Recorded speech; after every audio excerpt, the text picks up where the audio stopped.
এক বাদশাহ একজন দরবেশের কাছে যেয়ে বলল, হুজুর, আল্লাহ তাআলা আমাকে দুনিয়াতে বাদশাহী দান করেছেন, এখন আমি কি করলে আল্লাহ তাআলা আখিরাতেও আমাকে বাদশাহ বানাবেন? সেই দরবেশ বলল, আপনার গুনাহ ছেড়ে দিতে হবে। বাদশাহ বলে, হুজুর, গুনাহ কিভাবে ছাড়বো?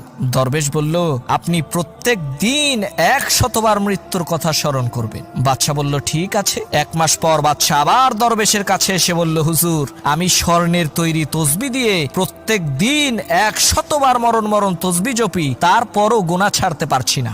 দরবেশ বললেন, তোমার তো মৃত্যুর কথা স্মরণ করা একবারও হয়নি, তুমি তোমার বাদশাহী একদিনের জন্য আমাকে দাও, আমি তোমাকে শিখিয়ে দেব কিভাবে মৃত্যুর কথা স্মরণ করতে হয়। বাদশাহ বলল, ঠিক আছে। এবার দরবেশ ক্ষমতায় বসলেন, সিংহাসনে বসেই জল্লাদকে অর্ডার করলেন, বাদশাকে এই মুহূর্তে হত্যা করো। জল্লাদ দৌড়ে এসে বাদশার গলায় ছুরি ধরার সাথে সাথে বাদশাহ জ্ঞান হারালেন। জ্ঞান ফেরার পর দরবেশ তাকে বললেন, সবেমাত্র একবার মৃত্যুর কথা